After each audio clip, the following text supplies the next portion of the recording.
Hey, how's it going? Welcome to Let's Talk Sports with Rick and Jack. Hello, Jack. How you doing, sir? How are you, my brother? Maintaining as usual. Everybody good? Yeah, can't complain. We're glad to have you on the show this week. We're going to be traveling on some type of business. It's good to have you back. It wasn't that pokey fin tuna, was it again? Yeah, it's Island Fin. Island Fin. What, are you mad at them? You're not wearing their hat anymore? No, the glare is still there. Cleanly shaved, looking good. Anyways, quite a week in sports. Yes. What's sticking out in your mind? What's standing out in your mind this week after what we've seen the last few days? A little bit of NBA with Harden going to the Nets. I think it shifted east a little bit. Watch out Boston. Watch out Milwaukee, as we saw last night. Watch out everybody. And the fact is, Kyrie isn't even on the court yet, so it's going to be another go-to guy for them. It's just a matter of the mental toughness throughout the season, and hopefully we get to dissect to see what's going on with Kyrie, and maybe he can get some help. And but I think that team is going to be a force to be reckoned with in the East. He definitely did a power shift by going there. If they can get those three guys to play together and meld well together, they won't be beat. They're going to be NBA champions. Of course, injury plays a big part of it. Absolutely. I watched a game last night, Milwaukee versus Brooklyn. Brooklyn ends up winning by 2. A game that was back and forth. Giannis and Milton were playing good, and Harden and I'll tell you, Durant were unbelievable. Harden is a facilitator. He's happy. He played so well last night. He was facilitating, not just shooting, passing the ball, setting guys up, setting up Jordan in the middle. And I'll tell you what, Brooklyn's got some good role players. Jordan, Harris, I mean, these guys are good ball players. Well, the fact is, Harden is not, I wouldn't necessarily, he's not the number one on the, not that he's not the number one on the team, but he's not the best player on the team. So he's not required to do everything, whereas when he was in Houston, he had the team on his back. So I think it was a little bit more pressure, and so he didn't really want to pass the ball unless, in a sense, he had to. Now he becomes a facilitator where he just looks for the open man. And when I saw them playing, I thought, man, what if Durant, Harden, and Westbrook had, weathered it together in OKC? Yeah. What would have been? Yeah. And I could see them team up again, and it's like they never left each other. Yeah. It's like clockwork again. And it's funny because it's so much chemistry. And as you know, Harden and Durant already had a chemistry from Oklahoma. Well, now they're together again, and it was easy to get back together. But and now to they're watch more them mature play after 2 and games, better. I mean, the numbers are crazy. Harden scored 33 in his first game and 34 in this game. Of course, they've won both games. Durant doesn't look like he lost a step. I mean, I was very impressed. I hadn't really watched them this year. I hadn't watched only Brooklyn a little bit. And I'm starting to get really into my NBA thing because NFL's about over. I'm a bigger NBA fan than I am an NFL fan. And it was so much fun to watch that and to watch Giannis. And you see why Giannis is so good. But he tends to touch the ball a little too much. Well, he's in the same position where Harden was when he was in Houston, where him in Milwaukee, like, he's the best player on the team. So the team is on his shoulder the entire game. So, he's touching the ball. The ball goes through him. And, of course, teams eventually – you'll get the right guy on him, and he's going to have to get confidence in his teammates to have them play, especially when he gets double teamed. It's a matter of he does not trust his teammates that much. That's why the ball is always in his hand. I don't know what's not to trust in Milwaukee. They are loaded. I mean, you look at that team. They're loaded with role players. They're loaded with. Middleton's an all-star. No. Middleton's an all-star. He is an all-star, but he's not a star player. Why? You ever watch Milwaukee? Absolutely, I do. He's a star player that's growing. Look, they got that, Robin you Lopez. hear what you said? Yeah. That's growing. Well, Giannis is still growing. I see Giannis make some bad mistakes. First of all, he should stop taking all those threes. He's gotten a little better, but he missed a lot of threes last night. I tell you, the difference maker in Milwaukee, and which makes them a big contender, is picking up Drew Holiday. Drew Holiday is another star. So to me, if you look at those 3 guys, Middleton, Giannis, and Drew Holiday, those are three good players. Then you bring in Robin Lopez, Vincenzo, DiVincenzo, the kid from Villanova. That's a very good basketball team. I still think they're capable of winning it all. No, I don't think so. And you still have Boston. Boston what? Despite so you got Brown and Tatum in Boston. but despite everything, Boston is number one in the East right now, and you have Milwaukee still behind it, and Philadelphia is only going to get better throughout the season. Of course, with all of this is barring injury. Well, let me ask you this. By the way, thanks for tuning in again. I'm going to stop for a second because he's trying to get me off my soapbox. No. We're going to continue to engage in this for a minute because NBA is real now and it's live, and they've played over 10 games. I think it's about 13. The teams that are playing, Washington hasn't played in a week, but because of COVID. But what I wanted to tell you is next week we're going to start our NBA show. We're coming to the end of football. We're going to have our own NBA show. We're going to have 30 minutes dedicated to strictly NBA, which this show is headed towards. So we love NBA. We love giving out picks and certain teams to watch. And I like to talk about trends and why you bet certain teams and why you bet certain games in the NBA. And watching trends and players and travel is so key in the NBA, but watch for it. We're going to have our NBA show starting next week, and I'm looking forward to that. You? Absolutely. You like talking NBA? Of course I do. Well, you're a fantasy football guy, but you got to, NBA. I love it. I love it. They're the most talented athletes in the world. But anyways, let's get back into that for a second. Philadelphia started 7-1. 7-1, right? They've lost 5 in a row. That's the kind of team they are. That's the kind of coach they have. Why don't you continue with that 7-1? Why do you lose 5 games in a row to average teams? Why do you get blown out by 40 points in a game? Philadelphia doesn't have the mentality to be a champion. It's not just the mentality. They don't have the mentality. It was injuries and COVID and people in COVID protocol. At one point, he only had 7 guys to suit up, and he did not. The NBA didn't say we're not going to play this game like they did with Boston. Was one of them Embiid? Was he playing? Their big star. They have quite a few stars there. Toronto's starting to play good ball. Toronto started terrible. They play in Florida. They're not really Toronto. They're Florida because they're not allowed to play in Canada. So Toronto's heating up.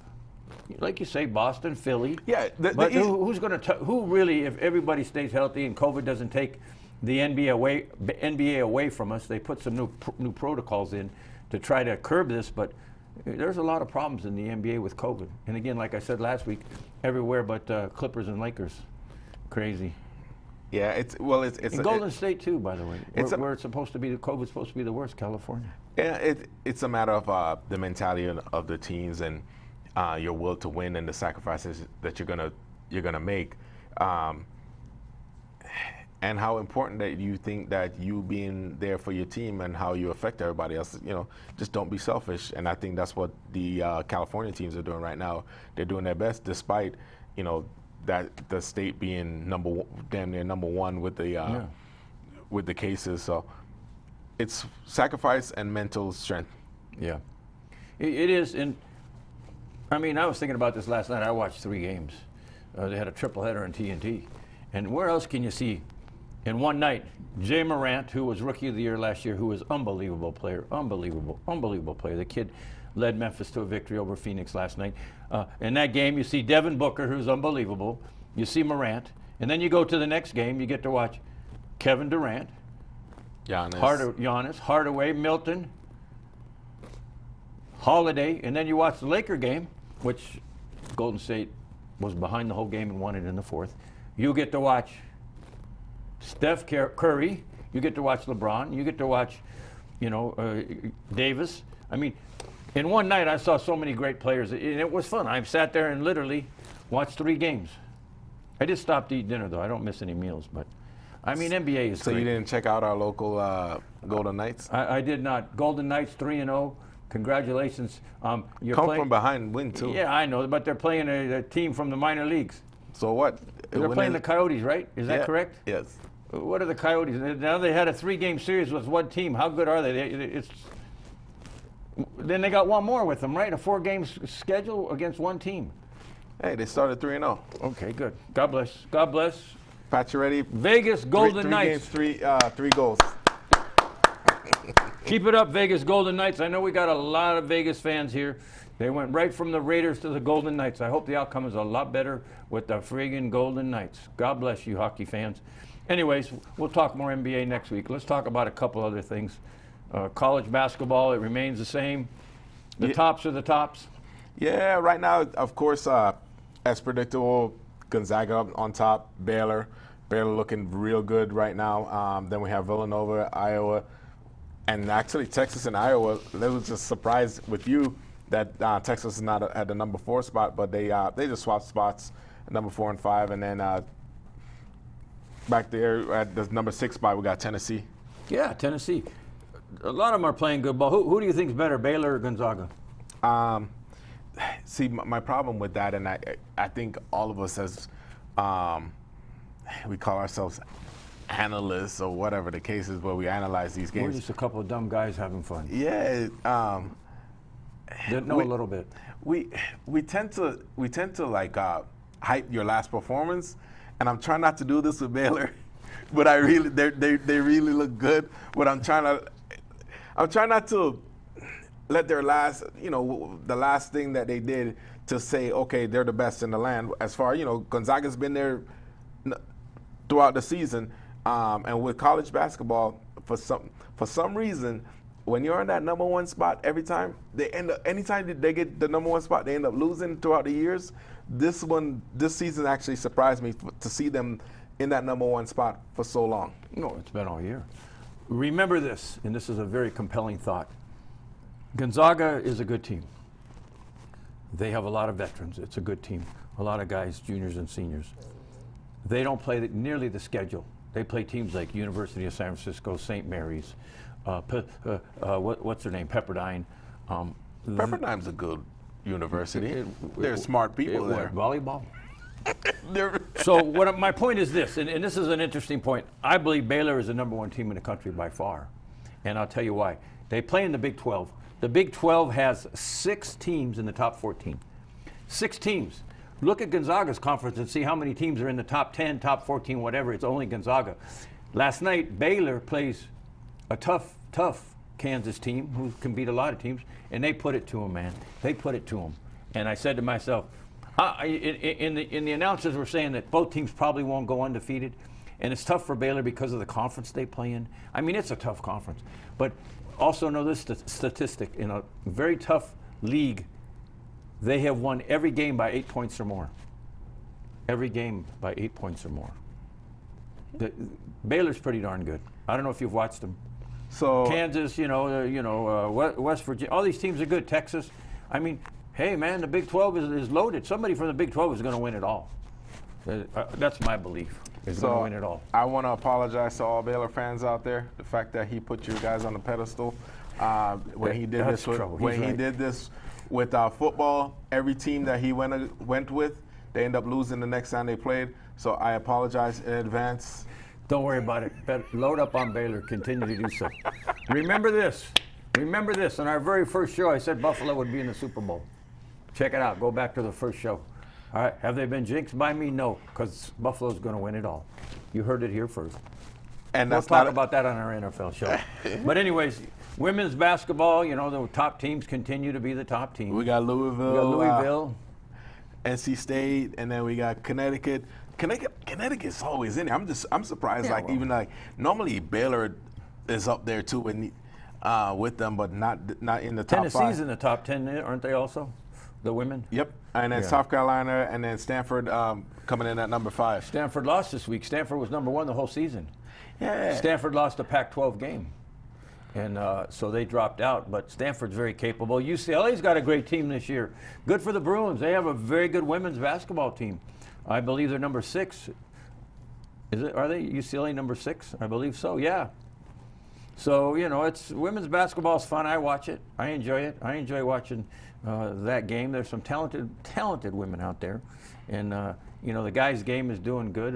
The men, and again, Baylor in the front. But, between NBA and college basketball, men's and women's, it's a lot of fun right now. It's a lot of ball games every night.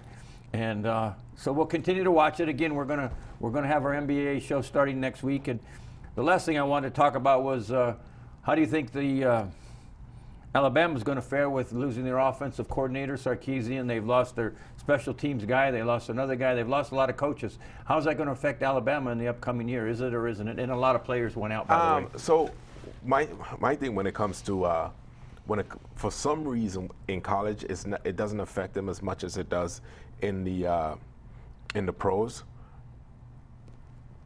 because there are so many coaching jobs to be filled.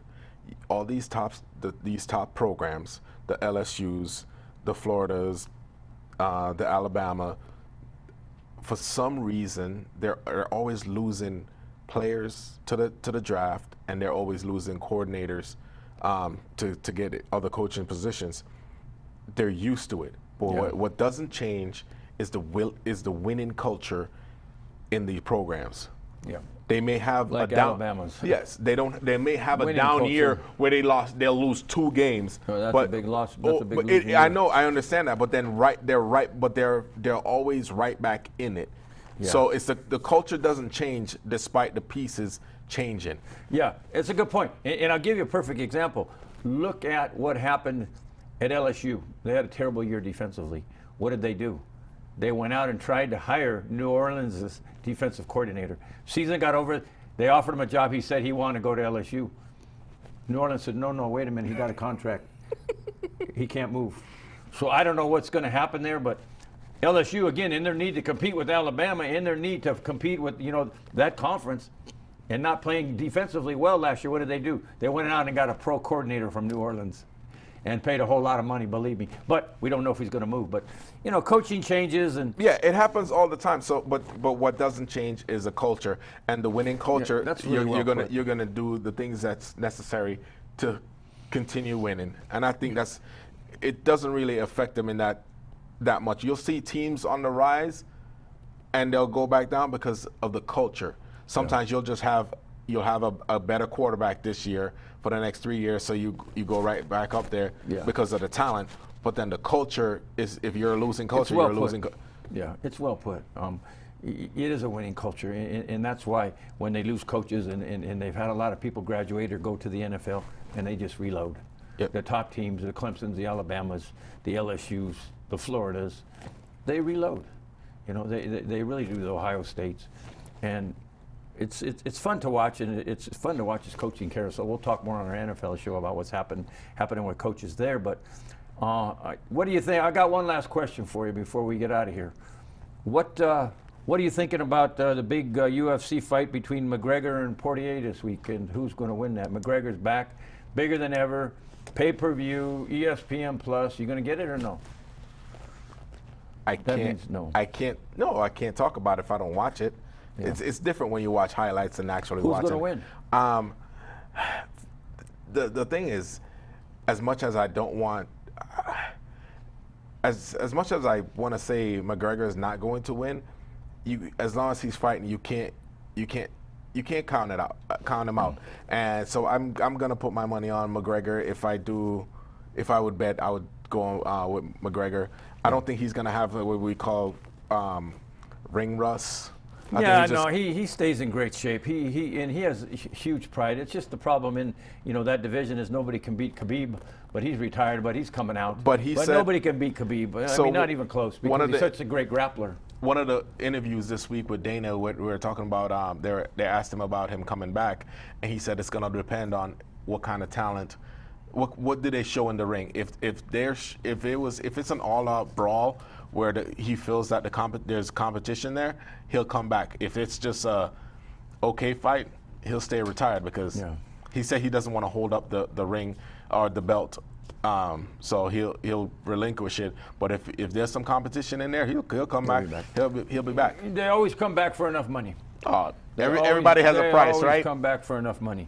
Anyways, it's just so many things going on with basketball now, and of course, NFL. We're getting to the end, and great fight card on Saturday night.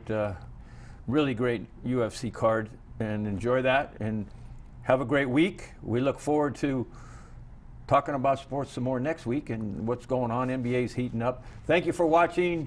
Thanks for liking our show. Thanks for giving us your input.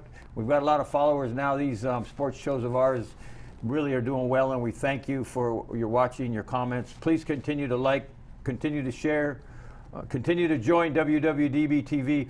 We thank you a lot. We're really gracious from the bottom of our hearts for what you do for us and watching our shows and commenting. Thank you. We'll see you next week. We look forward to talking more on the NFL show and seeing you over there. Hit that notification button. Hit that notification, buddy. Watch our shows. Thank you. Thank you. Peace.